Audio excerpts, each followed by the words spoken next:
We're live. Okay, looks like we're live. All right, well, we're here. Hello, everyone. Thank you so much for joining, and thank you for your patience.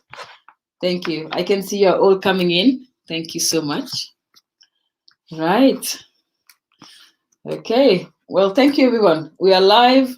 My name is Lady Mariam Jam. I am the founder of iamtheCODE. I am so privileged today, really honored to have my dear friend and sister from Senegal, somebody I've been really looking forward to talking to for a very long time, literally a very long time.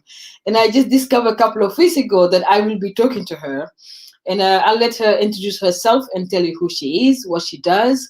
And then we will continue to debate, have a conversation, half an hour to go through her, everything she does beautifully. And I think she's really a rising star for me in Africa. Women, they have amazing voices and they try really to do well in the continent. So I'm really delighted that at this International Women's Day, we can give her the platform to come and share what she does. So, Sophie Zinga, welcome to the I Am the Code live stream. Thank you for being here. I'm so happy to have you. I think Sophie's muted, Chen, right? We can't hear Sophie. Can we hear Sophie? Oh.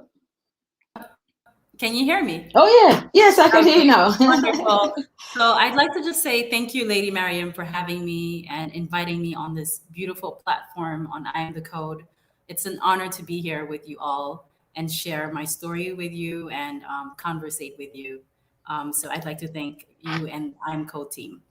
I'm a fashion absolutely. designer based in Dakar, Senegal. I'm a Senegalese fashion designer, and I've launched my brand in 2012 in New York, and then I opened my first store in Senegal, and my brand was called Sophie Zinga, and it's a ready-to-wear high-end luxury brand. And I've just now also launched my second brand, which is called Bach, which means heritage in Wolof. And we are working on just making sure that we can magnify the value chain and magnify sustainability on the African continent by having a brand that uses 100% cotton made in Senegal. And I'm also the founder of the Dakar Design Hub, which focuses on quality education for aspiring design students on the continent. Wow, that's really amazing. I mean, I'll go through the whole everything you do in a few minutes, but we are both Senegalese, and you are a very famous Senegalese designer. Let me tell you why. Because I tried to wear your clothes for a very long time. I've been trying, finger crossed. How can I wear her clothes? How can I wear her clothes? Every time I come to Dakar. But but I just want to ask, why is visibility important to you? Right now, I will go through what is happening in our country together. But why is visibility important to you?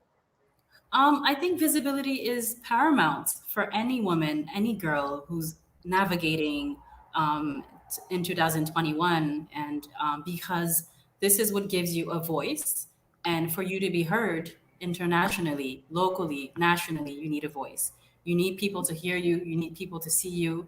And I think it's important that young girls are able to see examples of what it means to have, a successful business, or women who are just who looks like just like them, who have a history like them, who have a background like them. I think it's so important. And we are in the age where, I think Black women need to amplify their voices.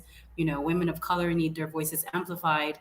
African women, Senegalese women need their voices amplified. So I think visibility is paramount in today's age. That's very true. I do agree with you. I want to touch a little bit about what is happening in our country before I ask you about, the clothes you make, the sustainability, all the stuff you do.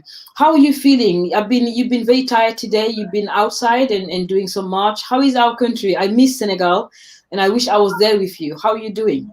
Yes, thank you for asking, Lady Mariam. It's been, it's hard to put into words the distress and the anguish that have been happening in the past couple of years.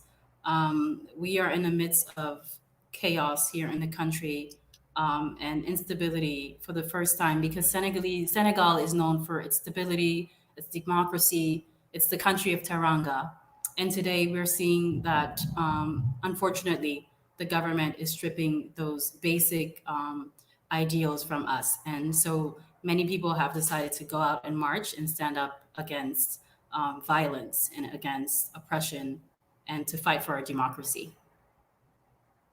I'm really sorry for what is happening out there. I've been very vocal to what is happening in our country, and I think like you said, we are a country of teranga, where we are a hospitable country, a Yeah. beautiful country where people come to Senegal. They come to see people like you. I mean, I've been hearing your name, for nearly 2 to 4 years now. Every time I come to Senegal, somebody said to me, have you wore the Sophie Zinga's clothes?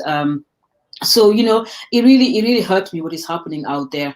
Do you think we have a hope? Do you think that your business have been affected? What do you say to us who wants to buy your clothes and wear them in the next couple of months? I mean, obviously, I think with the pandemic, I mean, this has amplified even the stories because this is not just a political story. This is a story about regaining dignity, regaining hope for young people. For, today is International Women's Day, for young women to have voices and be heard across the continent. This is something that is a cry out for African people, young African people, for their governments to listen to them and to hold them accountable. So, for me being based here, I'm less worried about the business, but more worried about, how we can move forward as a continent. Because some people like to say that, okay, you're a businesswoman, don't associate with politics or don't speak out, don't use your voice because that can affect your business. And this is a reality in some African countries. This is very real. But for me, I said, I don't have the right to have this platform, to have the privilege that I have and not use my voice. And I will always do that. Hmm.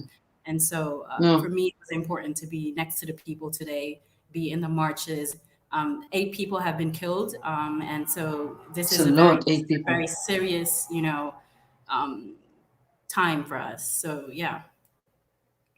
Well, I'm really sorry for their loss, and I'm here as your Senegalese sister, and let's pray for our country, and let's pray that there's a peace and stability in the country. But let me ask you a little bit about your the clothes you make. I know that you very very focus on sustainability. All the stuff you do is African. You have your store in Senegal, and you going across the continent to actually get the fabrics from our own continent. Would you mind just telling our audience, what do you make?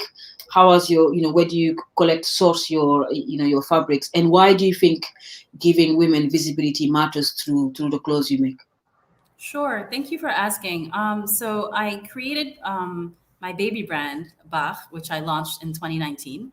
And Hmm. the whole idea of this brand is to kind of work from the farm to the shop. So Hmm. basically, we're linking agriculture, we're linking to fashion, because I think it's vital for people to understand that when you're wearing clothes, everything is interlinked. When we talk about Hmm. sustainability, sometimes it's a buzzword, but this is a reality. We're sourcing the cotton from, the farm, from Senegalese farms where women Hmm. and men work. And we use this cotton and we dye it, we weave it with traditional weaving techniques, and then we make it into clothing. And then the customers can buy it, whether it's on our online platform or through our actual shop right now. And we're going to be launching our online stores soon in a few months. Wow, that's Yeah. amazing. And are you selling some clothes right now with COVID, or do you think that you'll do more selling post COVID-19? Actually, we opened the first flagship store of Bach in December, and we're doing really well. I was very surprised by the outpour of love and support from Senegalese women and women abroad also who've ordered some of the things. So that was surprising for us. I guess people need a getaway for fashion. Yeah. They want to buy clothes, so we were That's very true. surprised. So Yeah. that was really good news for us, and we are, obviously we're in the midst of some chaos, but we're hopeful that we can launch our online shop and we can get our clothing and items, because we don't only do clothes, we also do accessories, bags, Yeah. jewelry, and we work with different artisanal communities in Senegal, across Senegal, to achieve that. Let me ask you about the design club. You and I had a conversation couple of days ago about why it's important to get young women to learn STEM subject. Science, technology, engineering, mathematics, art, and design. At I am the code. That's what we do for girls all across the world. So, what do you think about? Why do you think we need a design hub in Senegal or in Africa? Why do you think we need this? I think that the only way I think Africa is going to leverage its power is through technology. And I don't Hmm. use this loosely. I think it's important. I think it's vital. I think we need more research and development. I think we need more hubs. I think we need to encourage also more women to go into the technology fields. When you talk about fashion, many people just see the runway, but there's a lot of things that are behind the scenes that are done that we use technology to make it, because everything is mathematics. If you make a pattern on a clothing, it's actually math to make Yeah, the clothing. So yeah. this is really vital. So I think there's a strong link between technology and fashion, and we really, with the Dakar Design Hub, want to make sure that this is at the heart of our philosophy and what we do.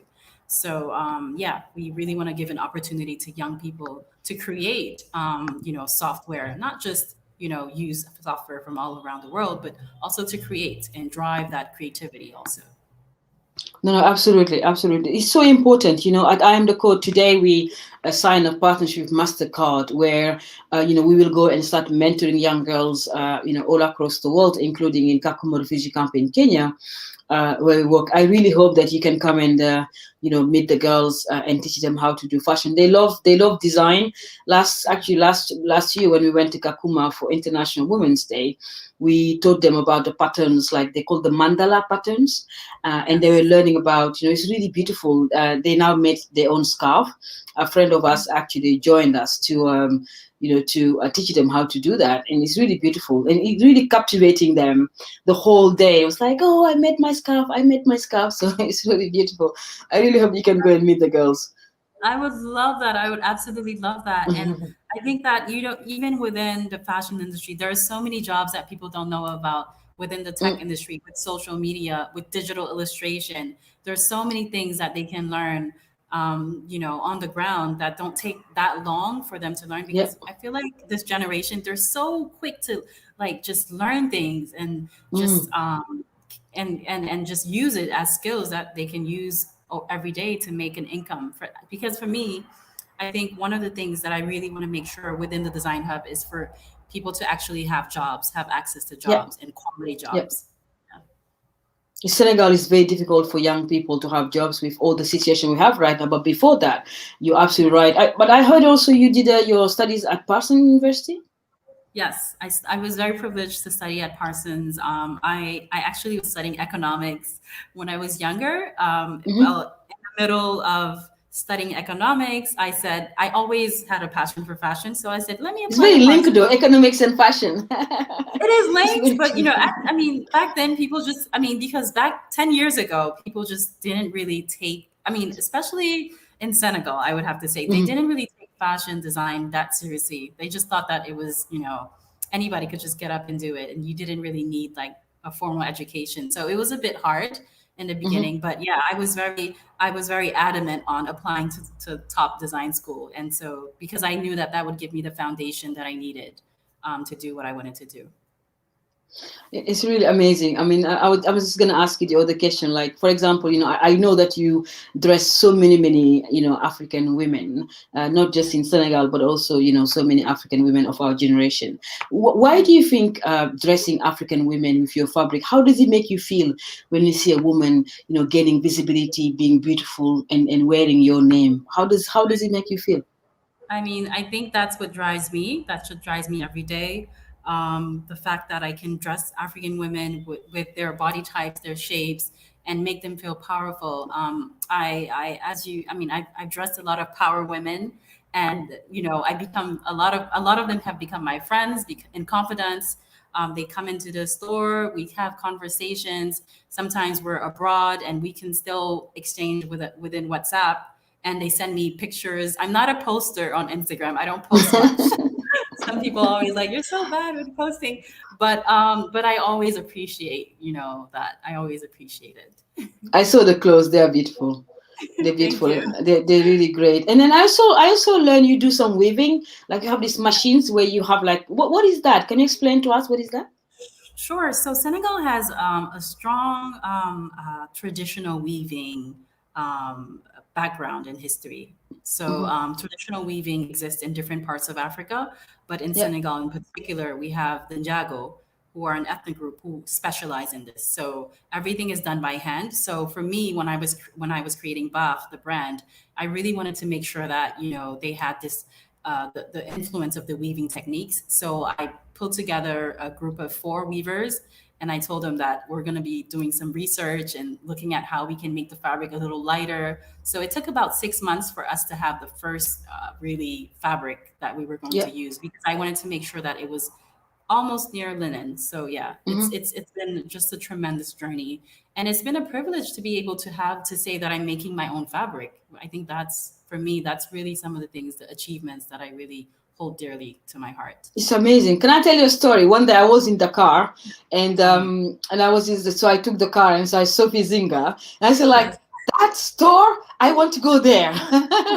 And it was closed. It was You're Sunday, welcome and I was anytime. flying. You're welcome I know I anytime. was flying back to France, and then I didn't have your telephone number, and then I went to, I saw the stores like the Sophie Zinga's clothes. I said, oh my God, one day I'm gonna wear those clothes. Yeah.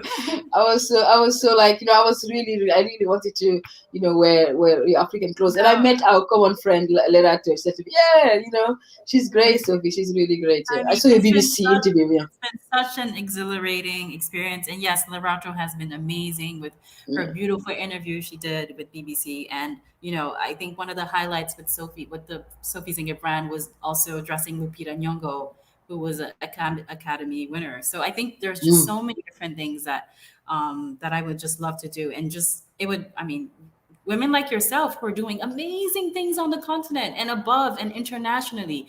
That is my dream. This is what I love doing. You are the example of a woman that I would love to I'll dress. be I'll be a Sophie Singer ambassador anytime. Everybody listening, please. Anytime when I'm doing my keynote, I will be so proud to wear your clothes. Say no more. Please count on me. I will definitely do that. It's not a problem. But let me ask you a little bit more about your relationship with fabrics. Where did you learn? Where did you learn all of this? Why do you love sustainability and ethics? I know that you love fashion, but also you love the fabrics. Like you love something. You love making sure people wear something that is sustainable and we consume better. We do things the right way. You're getting the right people working for you. Why is this Yeah. important right now in Senegal, especially when we're looking at the United Nations Sustainable Development Goals? I think for me, one of the main things that I said when I, started my fashion brand. I said I want people to live in a dignified way. I want people to feel good when they're working. I want them to feel proud about the products that they're making. And so Hmm. for me, that's really the guiding principle. And also, I was lucky enough to kind of grow up in a household where everything was around ethics, everything was around really development work. So I've done a lot of that background work.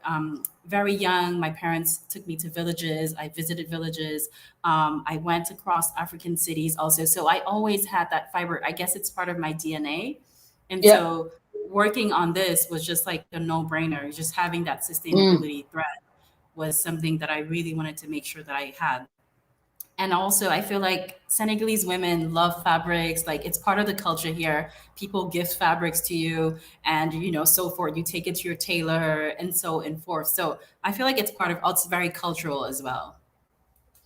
You're right. I mean, for example, for women like us, who are, a bit big, we love to have like our tailor-made clothes, right?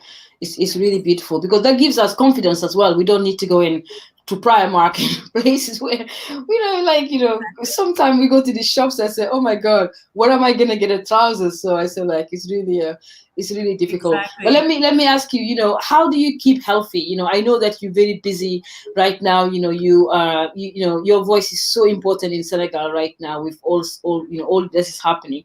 How do you keep yourself happy, and what do you eat? Tell our audience, tell the girls, what do you eat, how do you keep fit? Okay, so you know what I really try to, well, first of all, my kids really keep me grounded and they keep me on my toes running around because so I'm a working mom. I have two beautiful children. And so I feel like they really keep me grounded and keep me young at heart. So, and I think that's important for a fashion designer. I try not to eat too in the evening. I really love a salad. I try to eat light. I really watch my diet as well because with Senegal, it's easy to eat a lot of rice because on Oh our my God. so I try to limit So that, much food, especially so with much food. COVID. You know, people were Yeah. locked up, so I tried to limit Yeah. that. But I wish I had a little bit more time to go more to the gym and do all that and walk. And that's something that's one of my goals moving forward Mm. because I am going to get really busy with the launch of the hub and all of that. But I think it's important to stay physically fit also. What do we always ask our guests, what do you need us to help you? How can the girls, our team, how can the audience watching you now, right now, support the hub and be part of your, where your brand is, or just support you? How can we do that? Thank you. So we're launching the hub in June of 2021, and we would love for I'm the Code to join on our, on our in our launch, and we would also love for the viewers to support our products. We will be launching an e-commerce also in the coming Oh, weeks, wow. so that would be just tremendous if we could get that support also. We love e-commerce, so we can go and I will definitely. I'll be the first person to buy from the e-commerce. I literally go. I'll be the Thank you. first person to click on the button and just so we can ship it to London, so I can just wear it definitely. Thank you. But Sophie, it's so lovely to talk to you. But let me ask you just one more question before you go. When you think about everything you've done so far, you are a beautiful woman and you've been working very hard. Like I said, I just got a lot of admiration for you. What would you say to the youngest Sophie right now? I would tell her to never give up, to keep going, to not be scared that there will be a lot of turmoil on the world and there will be a lot of no's and there will be a lot of you can't do this, but you have to keep going and you have to keep believing in what you're doing and keep that notion of excellence that you've always had and keep it thriving. Don't never give up. Absolutely. That's what I Yeah. say. Well, you dare to be visible. We are so happy at I Am the Code that we got to meet you this year and we got to Thank you for highlight having the me. work you do. And please go there and dare to be visible.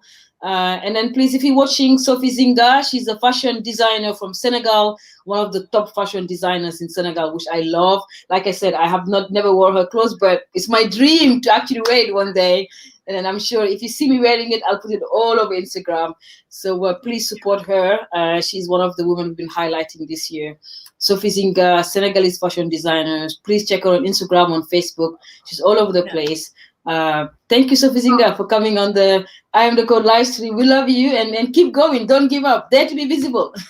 Thank you. Thank you so much. And follow us on Bach Studio, BAAX Studio _ So yeah, thank you all. Yeah, we'll definitely highlight you. So boys and girls, please put it on the Instagram and then we'll definitely highlight Sophie the whole week. So thank you, Sophie, for coming.